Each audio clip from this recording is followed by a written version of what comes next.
So I was at my local Big Work picking up the Zelda game that I still haven't played yet. I was looking through the tech section and I came across this guy. It's got a picture of a game controller on it. It's a car headrest with an entertainment system built in so your kids can not annoy the absolute crap out of you while you're in the car. Now I almost left it there. I figured it probably just has a bajillion and one NES games on it, but I wanted to have a look at the box and see for sure. And there's no more information here. It still comes with a game controller. Yeah, it comes with a wireless 2-in-1 game controller / remote. It's the future of entertainment, and even the website doesn't have any more information than that. So we're gonna be gaming on a car seat headrest, and I don't know what we're gonna be playing. We got a box in the box. We've got a headrest in the, wow, that's a big headrest. That is chunky. It has universal poles and claims to fit all cars, although I own at least one that this won't fit. It also says DIY install, but the way this wire comes out the bottom of the pole here, that means you're gonna have to disassemble your car seat to put this in, which means you're gonna need someone with at least some professional skills. Behind the zip, we got our screen in here. Is it anythingable? Open.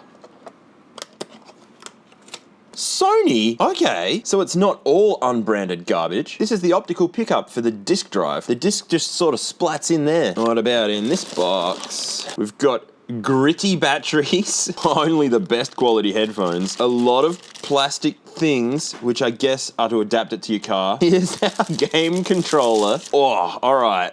Oh, that feels bad. And it works by infrared, not RF, so you're gonna have to be pointing this at the screen the whole time you play, and you wanna hope the sun doesn't hit it too hard and wash out the infrared. We've got general safety warnings, which we won't read. I wonder if this tells us what games we're going to play. Ah, I see. You don't actually have to use these wires. You can just stuff them down into your seat and leave them to rot. This power cable you can just plug into the front of the unit and then attach it to your cigarette lighter, and then it'll just work. If you want to do a professional installation tied into your head unit, then you use all those wires. Nothing about gaming. Oh, wow. Game function. You can play games on the entertainment system. You can download games from the internet in .NES format and copy them onto an SD card or USB disk. Not included. This is way worse than I expected and way better than I expected at the same time. I thought the future of entertainment would just mean relabeled NES games from the 80s, but I at least expected you to just be able to turn the unit on and start playing them. This thing actually can't play games until you download some NES games off the internet and put them on here. I do really like the ability to put your own NES games on an SD card and play them on this, but I also hate that you have to do that to play on this. I don't reckon Nana's gonna be doing that for the grandkids. Oh wow, the last thing in the box is this set of AV cables. This is what you'd have to run through your seat if you want to plug it into your head unit. But I also expected this to have a dedicated power cable so that when it's professionally installed,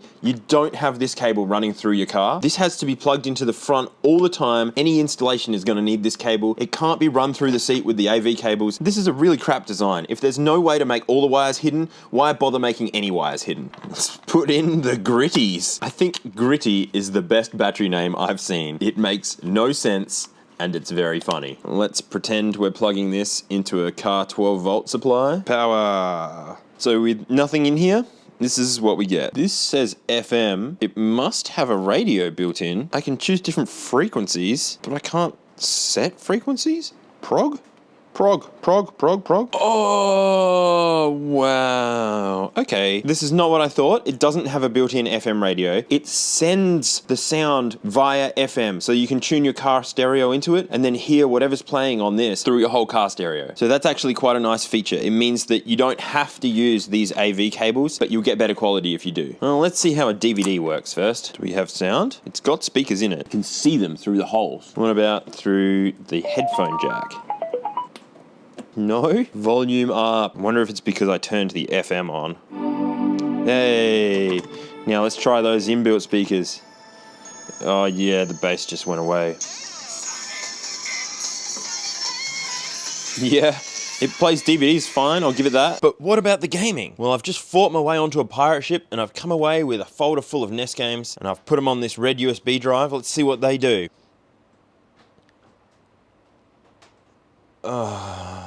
So I've put about 700 NES games on here. It's just the first pack that I found. Is it going to try and preload every single one of them? Is that what it's doing? This is going to take forever. Or maybe it's just boot looping. I don't know. What a terrible system. You got to put your own games on here, but not too many. Otherwise, it'll just freak out forever. Now let's try with 2 games on the USB drive. What? There's only 2 games on here. Why is it showing 4? Why is it not working? It's probably trying to read all these hidden files that my Mac's left on here. Okay, try again. Nope. All right, let's try an SD card. There's 1 game on here now. And I can't get the SD card out because there's not enough room to grab it. I hate this. This is so annoying. What about in a subfolder? Just play it. Just play that. Play the game. Oh, what happened? Enjoy your game in this mode. Enjoy your video in this mode. Enjoy your picture in this mode. I want to enjoy my game in this mode. Oh, why does it quit back out? This thing can't even play games. It can't even play games.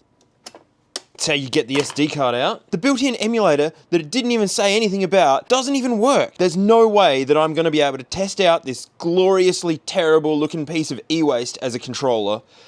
At least if I plug this in, then I can at least plug in my own terrible quality NES clone. This is the kind of garbage that I expected this thing to have built in, except I guess they want you to do your own piracy so Nintendo can be angry at you instead of at them. So basically at this point, I'm just using this as a monitor. The game controller on the front of this, I guess technically it comes with a game controller, but being able to play games, it's an outright lie. The thing doesn't even work to do that. To be honest, I'm feeling pretty ripped off by this thing. It wasn't even that cheap. It cost 170 bucks. This is not the future of entertainment. This is the future of disappointment. Basically, it plays DVDs. That's what it does. So if you want a DVD player for your car, still don't get this. Don't buy stuff that only half works just because it does the thing you want. That's encouraging terrible business practices. That's it, I'm done. It doesn't even do what I got it for. If you want ad-free early access to my videos, you can join me on Floatplane for $2.50 a month. I'm also a massive video game collector. You can see everything that I get as I get it if you join my $1 tier on Floatplane. The link's in the description, I'll see you there.